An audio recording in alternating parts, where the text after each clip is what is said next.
E voltamos com a Opinião Nacional, que hoje traz a discussão o tema transposição do Rio São Francisco.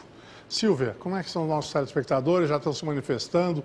O que você pode nos contar? Já, Alexandre. Na verdade, a principal questão até agora é sobre o destino dessa água. Se ela vai, então, efetivamente para o abastecimento, para o consumo humano, ou se ela vai para a irrigação de terras, né? Muitas pessoas perguntam, então, quanto dessa água, que o governo deve ter isso definido, quanto vai para a irrigação. Tem dois e-mails maiorzinhos que resumem um pouco essa questão que eu queria ler. Um é do Marcos Rogério, ele diz em resumo o seguinte, que no açude do Castanhão, no Ceará, as pessoas assentadas ao lado esquerdo dos canais não podem tirar água dos canais. Mas quem está do lado direito pode, porque as águas vão por um conduto, segundo ele, diretamente para essas terras que são de um latifundiário. E a Gigi Castro, que é cearense, diz o seguinte, que ela é de uma frente cearense por uma nova cultura da água e contra a transposição, porque a água que vai ser levada para o Ceará vai para os grandes açudes, onde já há acúmulo de água. Então, que isso para o Ceará não resolve. Bom, Francisco Sarmento, então, nós temos aqui essas questões que foram colocadas para os telespectadores e também essa afirmação do professor Apolo dizendo que existe um projeto verdadeiro e outro imaginário, né? Nós assistimos no bloco anterior um belo de um discurso político do nosso colega Apolo Lisboa. Aliás, esse é o grande problema da discussão, do debate em torno desse projeto, porque se nós retirássemos, se fosse possível retirar da discussão a componente política e ficássemos na componente técnica, eu acho que talvez nem se justificasse esse debate, porque as coisas estariam solucionadas. Você tem que falar isso do Lula, que só faz um discurso político e falso. Apolo, me permita. Por favor, Apolo. Para a gente não se dispersar muito em torno de tantas questões, eu gostaria de tocar nos pontos que foram mencionados e alguns números que, por serem noções quantitativas para o telespectador, são importantes de serem corrigidas também. Porque alguns foram equivocados, citados equivocados. A transposição não tem 164 metros cúbicos por segundo, ela é 26 metros cúbicos por segundo, 26,4 para ser preciso, e está destinada para o abastecimento de 12 milhões de pessoas nos 4 estados. Agora, se as pessoas que debatem esse projeto questionam isso, dizem que isso não é verdadeiro, então é um problema sério, porque isso está no EIA-RIMA, isso está em todos os documentos do governo, e o governo não tem razão nenhuma para estar dizendo outro discurso que não esse. A água vai para desenvolvimento regional naquela região? Vai também, mas em que condições? É importante que a gente descreva em que condições essa água vai para Paraíba, Ceará, Rio Grande do Norte e Pernambuco para fomentar o desenvolvimento regional. A água só será bombeada com esta destinação quando houver excesso de água no São Francisco, quando Sobradinho estiver vertendo. Isso está na outorga concedida pela Agência Nacional de Água, está escrito, é um documento oficial. Então, a água retirada nas épocas de cheia de São Francisco, como no ano passado, no ano retrasado e no ano anterior, em que Sobradinho verteu essa água, que não serve sequer para a geração de energia elétrica na bacia do São Francisco, vai preencher os volumes que eventualmente estejam vazios nos reservatórios, para, com isso, garantir o atendimento de mais 150 mil hectares em termos de irrigação nos 4 estados. Então, é preciso que isso fique bem claro. A água retirada para desenvolvimento regional, social e econômico não vai prejudicar em absolutamente nada, sequer a geração hidroelétrica no Rio. Então, são 26 metros cúbicos por segundo, não 164, nem 110 para irrigação, como foi dito aqui. A geologia do Nordeste está assentada sobre o cristalino, a água lá é pouca e é salgada. Qualquer um que perfure um poço na região desses 4 estados vai saber que a água não passa de 2.000, 3.000 litros por hora e totalmente salgada, que nem os bichos conseguem beber. É preciso usar dessalinizadores por osmose reversa para poder viabilizar o uso para animais. Então, isso é um outro ponto que precisa ser destacado, porque essas alternativas ao projeto foram estudadas no EIA-RIMA, porque a obrigação legal do empreendedor é no EIA-RIMA estudar alternativas ao empreendimento que se propõe, que está se propondo fazer. Então, isso tudo foi estudado lá, inclusive dessalinização de água do mar, cisternas, captação de água de chuva, tudo isso foi estudado e todos os custos foram computados e comparados com a da transposição. Se nós formos olhar, a transposição hoje tem um custo de metro cúbico de água de 13 centavos. Qualquer uma outra alternativa nesse sentido duplica ou triplica esse custo. Foi dito aqui também que reservatórios no Nordeste somariam 37 bilhões de metros cúbicos. Não podemos confundir numa região semiárida capacidade de armazenamento com capacidade de regularização. São duas coisas absolutamente distintas da perspectiva técnica. Se você tem em casa uma caixa d'água de 1.000 litros e se a companhia que abastece a sua casa não tem regularidade em preencher o volume dos 1.000 litros, você podia ter até 10.000 litros. E na hora que você fosse precisar dessa água, ela não estaria lá. Então, no caso do semiárido nordestino, quem comanda a companhia de águas é São Pedro. E São Pedro faz com que, intraanualmente, a chuva se concentra em 90% do que se precipita, em média, em 6 meses, e 70% em apenas 3 meses. Aí o doutor João Suassuna está correto, quando ele fala que o assentamento geológico cristalino, às vezes até aflorante, faz com que essas águas corram rapidamente. Por isso que os rios lá, doutor João Suassuna, são efêmeros, por isso que eles só correm quando a chuva cai. Quando não há chuva, não tem rio.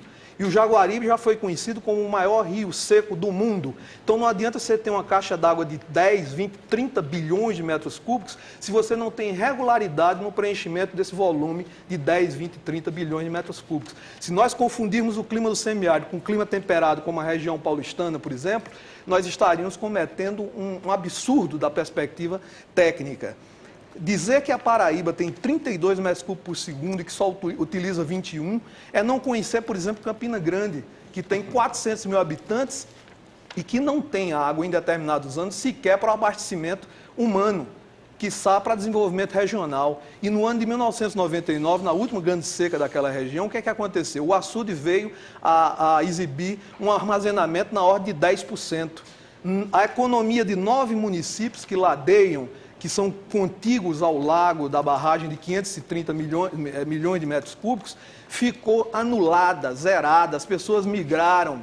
Quer dizer, na própria cidade, Campina Grande, segunda maior cidade da Paraíba, não tinha água nem de beber. Então é preciso conhecer a realidade, da perspectiva técnica, para não misturar perspectiva técnica com perspectiva política e confundir a opinião pública.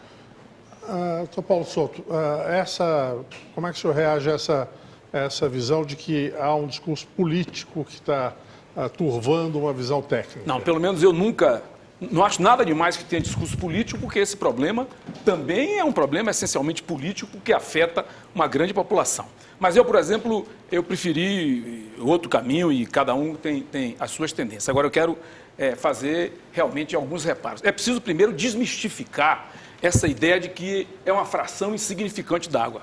Desde que o Rio São Francisco, que é Rio São Francisco, tudo que se tira do Rio São Francisco para abastecimento de água, humano, animal, irrigação, indústria, etc., a utilização acumulada durante todo esse tempo pode chegar hoje a 90 metros cúbicos por segundo. Então, um único projeto, que vai tirar no mínimo 27 ou na média 65, né? Não me venha dizer que isso é desprezível, porque não é. Não é. O que é? É simplesmente por que só se tira 90 metros cúbicos desde que o Rio São Francisco é Rio São Francisco e agora um único projeto vai tirar 27 ou vai tirar 65? Simplesmente porque agora vai ter investimento para isso e nunca teve antes investimento para fazer esse tipo de projeto. Então não é uma coisa. Além do mais, esse negócio de dizer 1%, tomando a vazão de 2.850, a pergunta é o seguinte: se for tomar essa vazão de 2.850, vamos lá pedir a Ana, não seria nada demais se é 2.850, vamos pedir uma outorga de 30% para ver se eles vão dar. Vamos pedir uma outorga de 30% em cima desse número de 2.850 para ver se eles vão dar. De modo que não é razoável também ficar falando em 1%, mesmo porque ou a gente entende que aquele plano feito pelo Comitê da Bacia do São Francisco, que me parece foi aprovado pela ANA, não foi? Foi elaborado pela ANA e aprovado alocável foi. Então eu acho que... O que é que ele diz lá? Ele diz que tem uma fração, uma quantidade alocável de 360 metros cúbicos por segundo. Então, eu acho que esse é o número que nós vamos ver. Então, os números têm que ser feitos em cima dessa vazão, porque fica parecendo que quando diz, vai jogar água no mar, quer dizer, para dar o que está dando agora. Tem agora um novo tipo de turismo na foz do Rio São Francisco.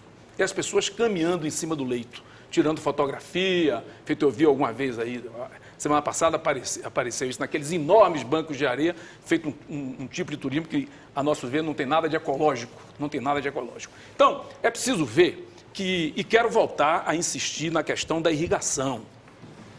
Quer dizer, não tem dúvida nenhuma que a maioria da água, ou então foi só para justificar do ponto de vista econômico e financeiro o projeto. Porque o que eu disse foi o seguinte, que em 2025, está lá no plano, está no EIA-RIMA, que em 2025, para uma demanda total de 164 metros cúbicos por segundo em toda a região, 110 vão ser utilizados para irrigação. Isso eu li no EIA-RIMA do projeto. Isso eu li lá. Não estou dizendo que é a transposição, estou dizendo que eu li no EIA-RIMA do projeto. Doutor Paulo, qual é essa divergência nesse caso? Veja só, o plano que o doutor Paulo se refere é o Plano Decenal da Bacia do São Francisco. Ele foi elaborado pela Agência Nacional de Águas, passou por todas as câmaras técnicas do Comitê da Bacia do São Francisco, que é a entidade que representa a divisão de águas na Bacia do São Francisco, segundo a lei brasileira 9.433, foi aprovado por esse comitê e lá diz o seguinte, que no São Francisco, para cumprir a meta de cobrir todas as demandas, a implantação de toda a irrigação, de toda a água destinada à indústria, abastecimento populacional e etc., precisaria de 360 metros cúbicos por segundo, incluindo aí os 26,4 da transposição, estão incluídos aí nesses 360. Então, o que é que acontece? Se nós imaginarmos que até 2025 os estados são-franciscanos vão crescer com uma taxa superior a 5%, conforme foi preconizado no plano por pressão do comitê, que queria essa taxa chinesa, vamos falar assim, de crescimento. Não tão chinesa. Não tão chinesa, porque a China já está até controlando a sua taxa, mas que queria uma taxa, digamos, acima da média histórica, que é na ordem de 4%. Com isso, nós atingiríamos em 2025 260 metros cúbicos consumidos na bacia. Por que atingiria esse valor? Porque, ao contrário do que se referiu agora o doutor Paulo Souto, a Bahia, Minas Gerais, e é salutar que isso exista, tem grandes projetos em implantação. Eu não falei em nenhum momento na Bahia por até isso, agora. Hein? Não, eu estou citando... falaram isso, eu não estou estadualizando o problema. Não, perfeitamente. Aliás, depois eu vou ter um motivo para estadualizar, tendo em vista, dá licença, como a água vai ser para utilização econômica, e ela teria uma utilização econômica muito mais racional na bacia doadora.